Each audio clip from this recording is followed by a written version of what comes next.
Good evening, everyone. And just a minute, I think I've lost the screen. Yeah. Good evening, everyone. And thanks for everyone being to be present for this talk by Professor Ricardo Silvestre. And so, as you all know, we recently got to know about this new project that has been initiated by Ricardo and his other team members, which is called The Concepts of God and the Variety of Theism in Indian Tradition. Sounds a very fascinating project. And so, Siddharth, who's the co-moderator at IPN, got in touch with Professor Ricardo whether there is some way he can talk about the project and what are the ways the participants can start applying for their grants, paper grant, incubator grant.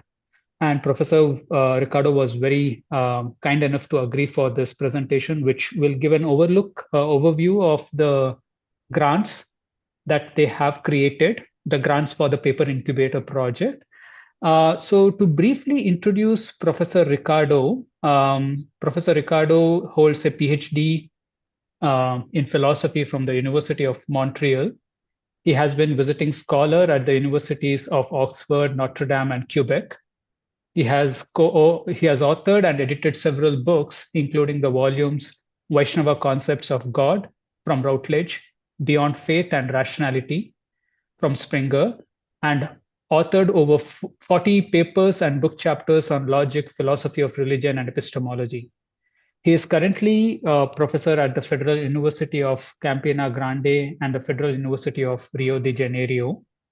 He is the leader of the project that we are currently about to hear, The Concepts of God and the Variety of Theism in Indian Tradition, which is funded by John Templeton Foundation. Also, as most of you would know, this is a lecture series that we organize at Indian Philosophy Network, which aims, it's a kind of a network that we are trying to build for professional philosophers in India, both within and outside academia. So we have currently about, like, say, close to 440 members from various institutes within India, PhD scholars, academicians, faculty, college teachers, and various other people, even in the non-academic spaces. So in this lecture series, we try to bring in several kind of discussions which are oriented towards the practice of philosophy. It could be about writing research paper or applying for grants like this one. So the format of today's presentation would be that, like, Professor Ricardo will present about the project and about the paper incubator grant. And after that, we can have the discussion from hearing the questions and queries from you all. Over to you, Professor. Okay, thank you very much, Varun. First of all, thank you for inviting me. It's a pleasure to be here and talk a bit about our project. So I will talk for perhaps 20 minutes, something like that. I'll try to be brief.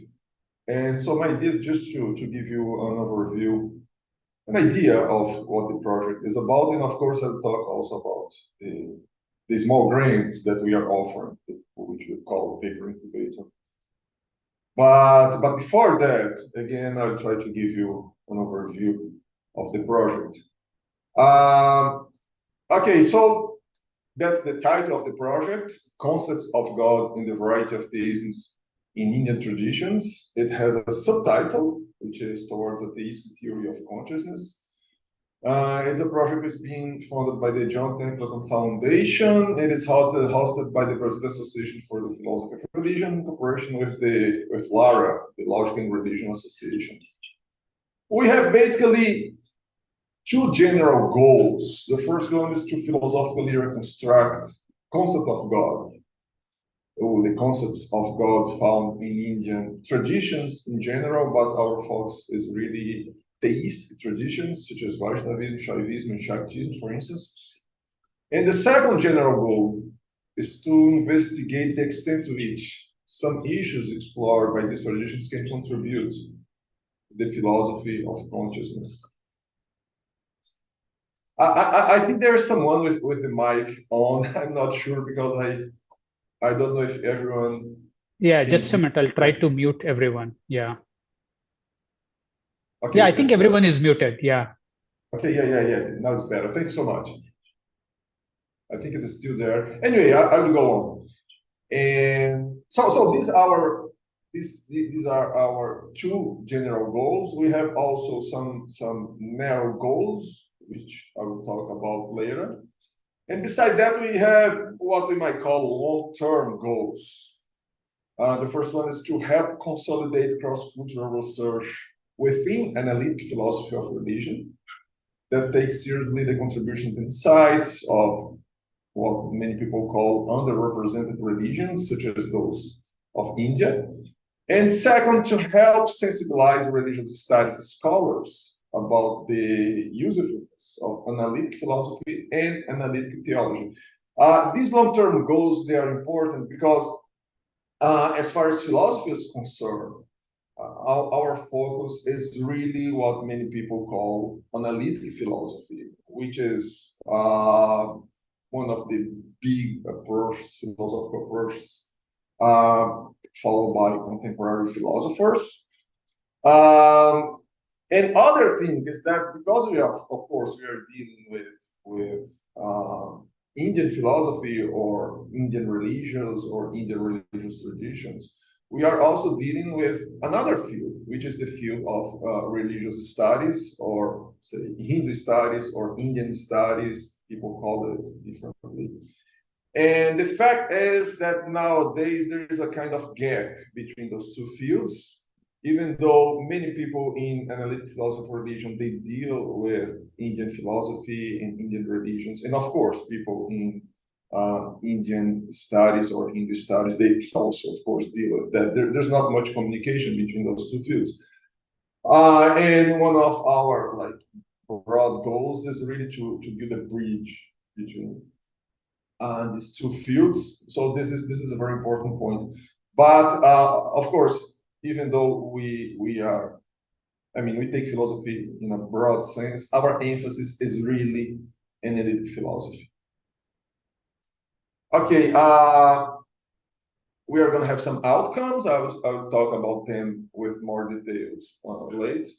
We publish articles, edit volumes. We are going to have two journal special issues. We're going to organize 3 conferences, some virtual roundtables, and a paper incubator. And I'm going to talk about that in details, of course, which is meant to help early career researchers to produce high quality publishable papers on some of the teams, some of our research teams. The project is led by myself, and my colleague Benedict Gok is the co-leader. Our colleague and friend Alan Herbert is what we call our Indian Studies lead researcher. She's from the Oxford Center for Indian Studies. And we have also some other distinguishing scholars in our team, Gavin Flood, for instance, Eugene Nagasawa, Timothy O'Connor, Anand Vaidya, who is my friend, and I heard that he also spoke here. Monina Chadar, Swami Medananda, Ananya Barua, and Didi Pilondo. So this is our team. I would like also to speak a bit, very quickly, about the history of this project, because this project is, in fact, a continuation of an early project that we had that ended this year. It was also funded by the John Templeton Foundation, but through like a bigger project, a much bigger project hosted by the University of Birmingham called Global Philosophy of Religion Project. We got a small grant within this project, and then we but the name of this old and smaller project is a philosophical approach to the Vaishnava concept of God. So the idea is pretty much the same. We are also dealing with the idea of concepts of God, but within a very specific Hindu or Indian tradition, Vaishnavism. So our goal was to reconstruct, our general goal was to reconstruct the several concepts of God found in the several Vaishnava traditions, but we also had a specific goal, which was to reconstruct the concept of God found in the Bhagavad Gita And in one text by a medieval theologian, Vaishnava theologian called Jiva Goswami, is one of the main theologians of the Chaitanya Vaishnava tradition. And we had 2 online conferences. We are gonna have next year a special issue published in Sophia, which is a journal, philosophy journal published by Springer. It will come out next year. And we organized a volume which just came out, published by Routledge, called Vaishnava Concepts of God, Philosophical Perspectives. I think it's available for pre-order, but it's going to be like available for real in a couple of weeks or days. So and so this project that I'm talking about now, it really started from this early project and smaller project. Okay, now about the project itself, and now I'm going to start giving more details about it. So, as I mentioned, we have 2 general goals. The first one is to philosophically reconstruct the concept of God in Indian traditions. And the second one is to investigate the extent to which some issues explored by these traditions can contribute to the contemporary debate, philosophical debate on consciousness. And one way to understand these goals is by taking a look at the questions we want to answer or the questions we want to address. So some of the questions that interest us as far as the first goal is concerned are any of the traditions, those Indian traditions, concepts of God monotheistic, or are they closer to panentheism, monotheism, or polytheism? What divine properties or divine attributes this tradition ascribe to their divinity? Can we present these concepts of God in a consistent way? And finally, do enough these concepts of God possess an advantage or any advantage over Western philosophical accounts of God? This is the comparative side. The last question is the comparative side of our project. We really want to address this question. And as far as the second goal is concerned, some of the questions we want to address are: which views on consciousness are presupposed by those concepts of God? How can these views be philosophically articulated? What are their advantages and disadvantages? Are they compatible with the modern scientific worldview? Can the concept of God or a specific concept of God contribute to a scientifically consistent theory of consciousness? So you can see that what links all those questions is really the concept of God. Even when we're talking about consciousness, we want to address the philosophical issues within the philosophy of consciousness, which are related to the concept of God. That's the reason of our subtitle, Towards a Theistic Theory of Consciousness. Because if you speak about God, which is a theistic term, of course, and if you want to address the problem of consciousness from that, then we are somehow dealing with a theistic theory of consciousness. Okay, but as I mentioned, our project also has 2 narrow goals, which are the goals which will be pursued by ourselves, the members of the project, mainly by myself, Benedict, and Alan.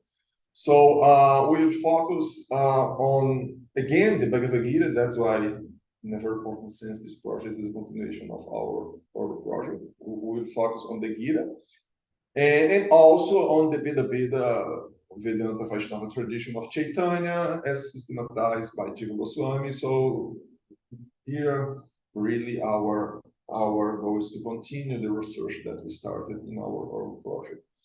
But there is a novelty, because as far as the consciousness part of our project is concerned, we will focus on a family of theories which people call cosmopsychism.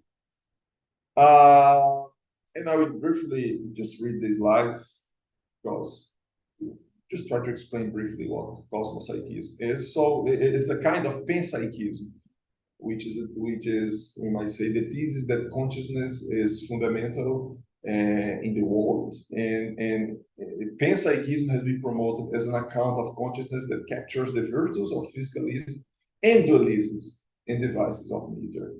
But depending on where we place fundamentality, the idea that something is the ontological ground for everything else, panpsychism comes in two forms: micropsychism and cosmopsychism.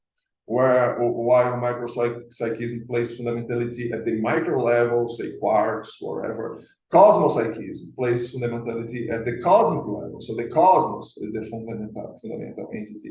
The cosmos is what grounds everything else. So according to cosmopsychism, the cosmos has some form of consciousness, which not only grounds the macro consciousness we witness in human beings, but also everything else. All facts, be they physical or mental, macro or micro are grounded in, realized by, or constituted out of consciousness, involving facts at the cosmic level. So some people in the past 2 decades say, I'm speaking about that now there are many cosmopsychist theories, and some few people have tried to connect cosmopsychism with some Indian traditions.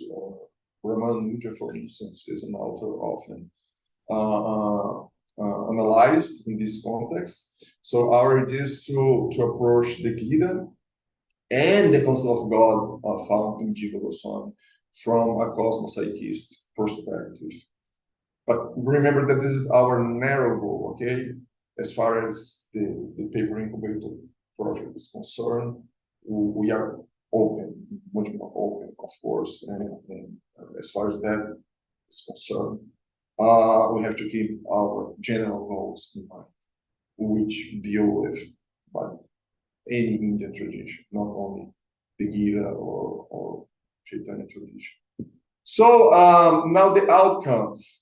We are going to have 3 conferences. The first one will be in Oxford next year, in May. It will be hosted by the Oxford Center for Hindu Studies. We are going to have a second one in Delhi, January 2025, which will be hosted by the University of Delhi.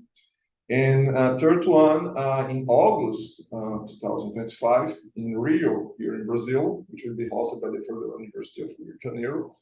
We're going to have several publications, I think 6 or 7 papers dealing with our narrow goals. One handbook, which we'll try to publish by Oxford University Press or Cambridge University Press, a leading publisher. It will be a handbook on Indian concepts of God. And we are going to have 2 journal special issues. And besides that, we are going to have 3 virtual roundtables, one in November 2025, the next 2 in 2026. And our last outcome is our paper incubator, about to which I'll talk right now.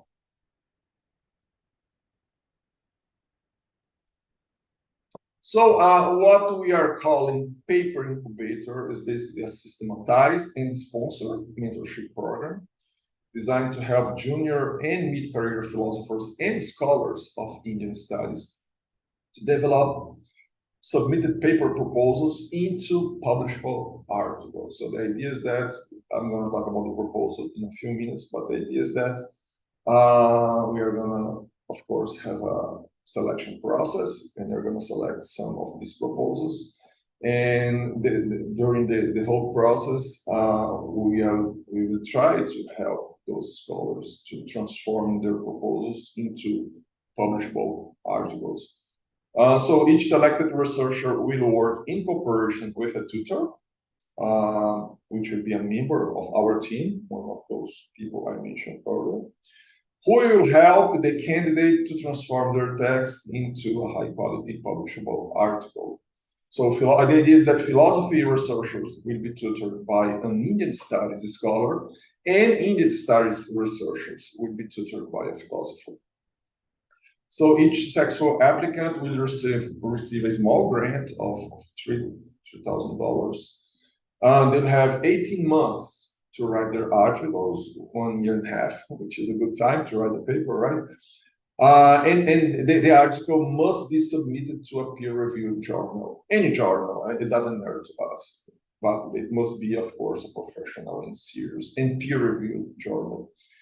By the end of the 9th month, there will be a set of virtual meetings with all researchers and tutors, where each researcher will present their work.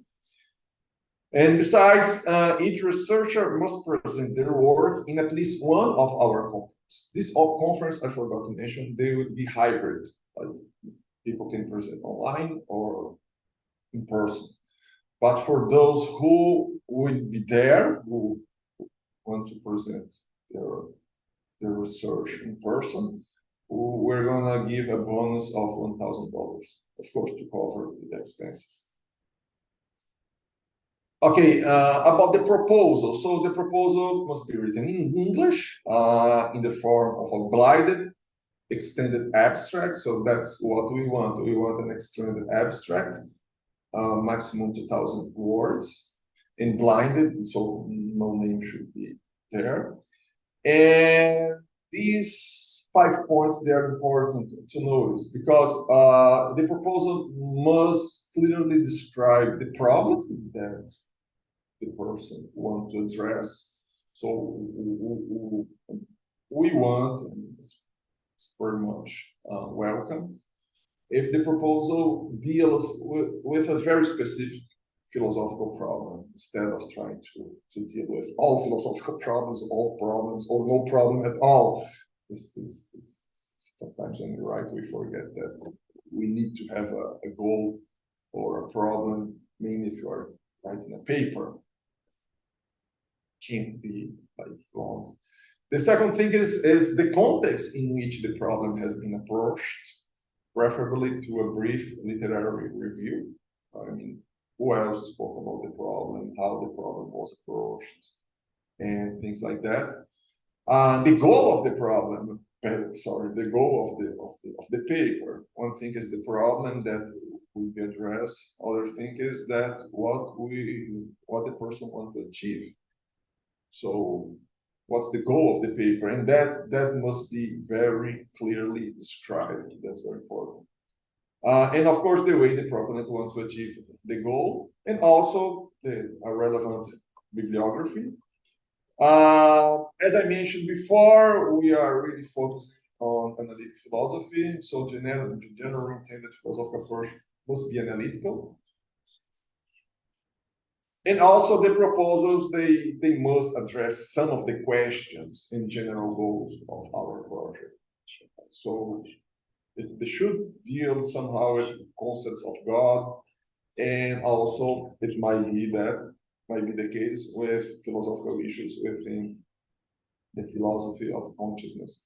Who can apply? So applicants must be PhD candidates or have completed their PhD within 6 years. So that's what we call early career researchers. And we welcome proposals both from philosophers and Indian studies scholars. So the proposal must be sent to this email by January 5 is our deadline. And we hope that 10 days after that, we'll be able to post the results and the selected proposals on our website.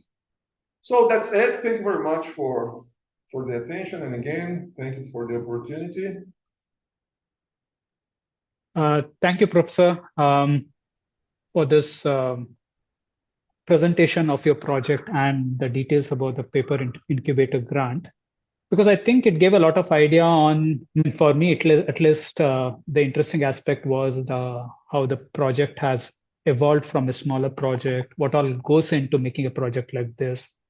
It gave us a very good idea about that. And I'm sure the audience will have some of the other questions related to the details about the paper incubator grant. So can I request anyone from the audience to raise hand so that they can ask their question? And for others who are not in a position to ask their question, they can type in the question in the chat box so we can convey it to the professor.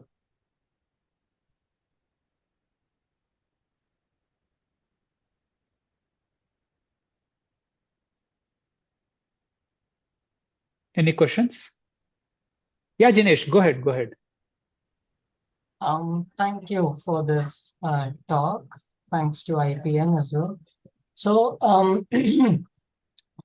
as someone who is working in the field of Jain studies and Jainism, the historians of Indian philosophy would probably classify it under an atheistic philosophy, and therefore perhaps might not come under the general goals or the narrow goals as well.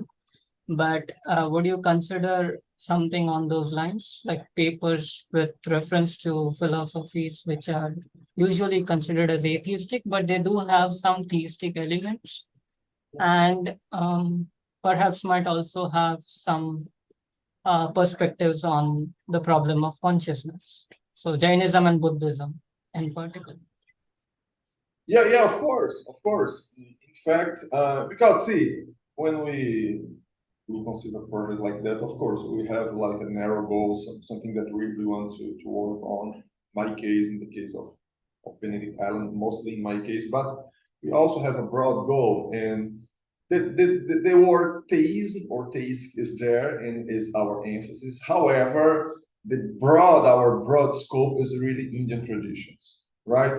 And of course, Buddhism and Jainism. In fact, one of our team members, which is Monina Chada, she's an expert in Buddhism. She tries to relate Buddhism and some issues within consciousness studies. And she's there. So I would say, go ahead, go forward, submit it. And if I might give some advice, try to emphasize those theistic elements or what Jainism would call divinity, for instance. So yeah, we definitely want that.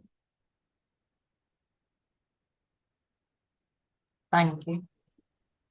No, you're welcome. Professor, there is a chart question in the chat.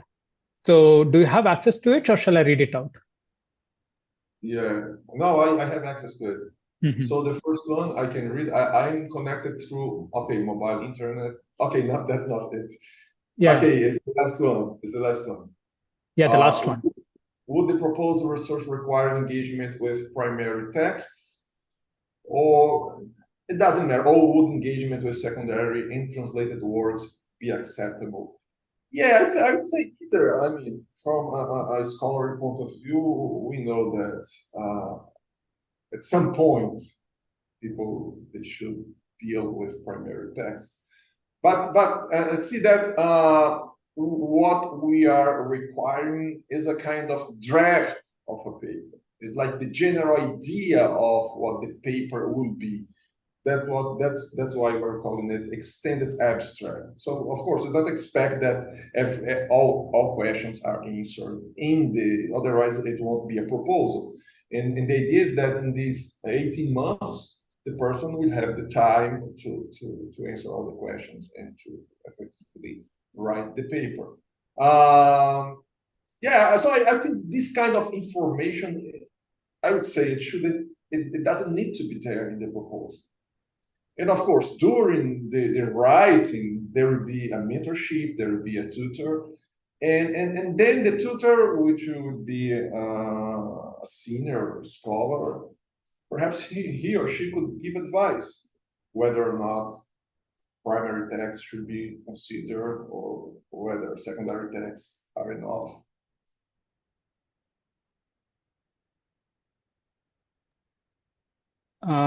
Any other questions? Also, Professor, I had a small clarification. When you mention analytical tradition there, since I don't work with Indian philosophy, I work from philosophy of science. It would be helpful if you can clarify what is the analytical tradition that you're referring there, because of course we know analytical continental and all of that, but is that the division? Yeah.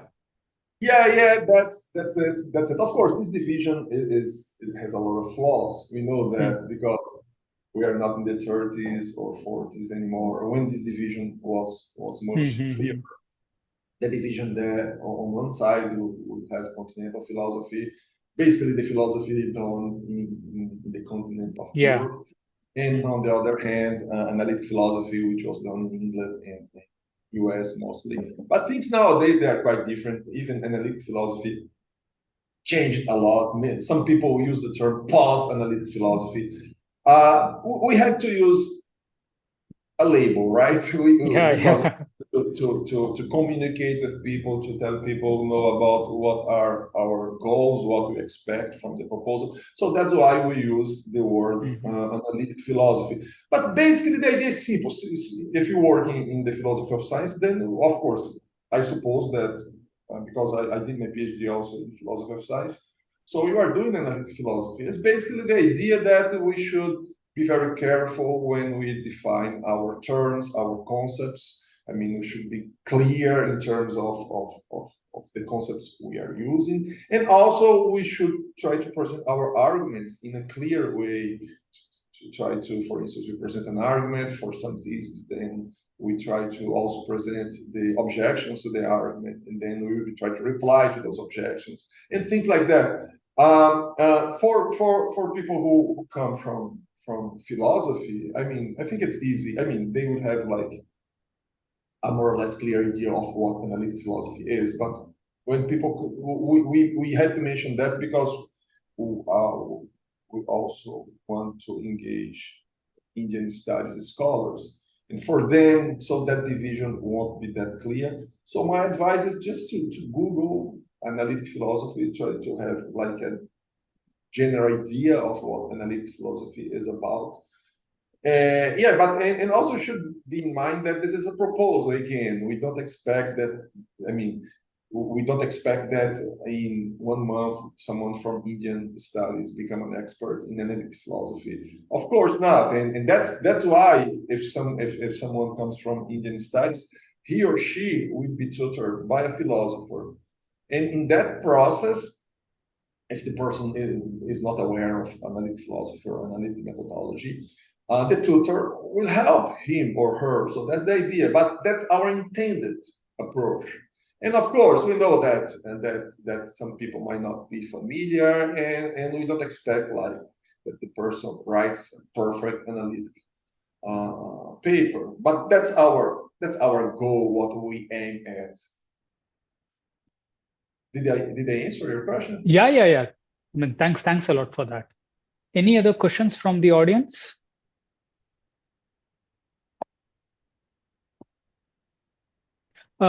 If not, I will ask one more question, Professor, if you don't mind. One of the things that I was thinking through as you were presenting your paper incubator grant, one of the restriction is that the participant has to have, should be doing a PhD or an early career scholar. I mean, how usually this kind of a project traverses the line of philosophy happening in non-academic spaces? Like, say, for example, in the Indian space, Indian scene, there are a lot of traditional scholars, who don't actually work in the academic setup as such. So, is there any plan to traverse that kind of tough questions? Yeah, that's of course a very good and important point. It's an important issue. Let's see, because we are, and we could have done something in this regard, but since we are being funded by this foundation, the John Temple Foundation, and they really emphasize like projects done within a university, the university departments and things like that. So I'm not saying that's a good thing. Okay, I know it's questionable, but we decided to remain within like the university walls, so to speak. So unfortunately, at least as far as this grant is concerned, these are the requirements. Thank you, Professor. There is a question, one more question in the chat by Saloni. Do you have access to it? Yeah, so okay, she's doing her master's. Yeah, no, MPhil, yeah. Yeah. At the moment, I'm going through certain admission procedures. Can I still apply for the grant? And it's necessary for the candidate to be an expert in this? Okay, Okay, so two questions, right? First, she asks if it seems that she didn't start her PhD yet, but she was admitted, it seems to me. If No, her question is that I mean, in India there is a transition degree which is called a MPhil. Basically, the students after their master's program MA, before starting their PhD program, there is a transition program called MPhil, oh, which I which is see. a very peculiar thing to the Indian, and also in some places in the Europe as well.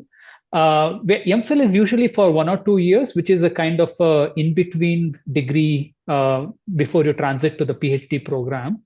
And it is in the MPhil program that a lot of research component is put in, because what is the usual traditional setup is that the MA program has all the exposure to different sub-disciplines, subtopics, and all of that. MPhil will train you for research through which you can apply for PhD. I This see, is but does it has a it. degree? Yeah. MPhil is a degree that is granted by the university, certain universities. Yeah. Okay, but it's not a master's, neither a No, doctorate. it's postmasters. To apply for MPhil, you need to have finished a master's, but it is Oh, not a PhD program yet. I see, I understand that. So I won't be able to answer that question now. I have to. Yeah. I didn't know that existed. I'm sorry. I'm Yeah. sorry for my ignorance. I had no clue that this existed. Okay, so perhaps yeah, I will talk to my colleagues and then I can give the answer to you, Varun. Mhm. Is Yeah. that okay? And then you can give Yeah. I'll pass it on to Saloni then. Yeah. okay. Yeah, you have to think about it. You Yeah. have to think about it. And the second question, she says that she's not an expert in Indian philosophy or Indian studies, but she works in analytic philosophy. Yeah, of course you can apply. I mean, the only thing you need to have like a minimally clear idea of what you want to write about. That's the thing. But again, that's a proposal. It's not a paper yet. So you have already, I mean, more than half, I would say, if you work in analytic philosophy. And since you are Indian, and I suppose you have some interest in Indian traditions, yes, go for it. I mean, I would advise just take a look at the website. We have page with all the teams and goals. Just take a look at it and see if some idea pops up.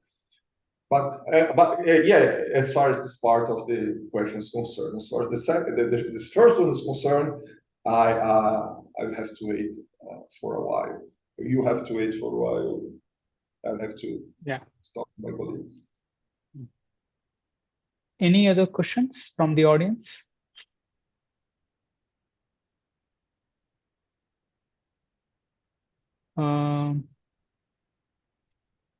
Okay, then. Thank you, Professor, for taking out the time and presenting the project. Very fascinating project. Thank you, And also thanks for having this paper incubator grant, because I think most of us early career researchers require a certain kind of a program like this, which helps us, holds our hand, and does a lot of interesting ideas, putting us in contact with a tutor. And also it's like, this is what actually we wanted. I mean, I'm sure most of us will apply for it. And thanks for taking out time and presenting and answering the queries. If there are any other queries, I can collect from the IPN members and I can pass it on in the consolidated way, of course. And yeah, we'll see how it conveniently it can be answered and all. But want to thank you for doing this for us. Okay, thank you. Thank you very much for the opportunity. It was a pleasure. Yeah. Thank you, Professor. We'll be in touch then. Yeah, bye-bye. Bye-bye. Yeah. And thanks everyone for attending this.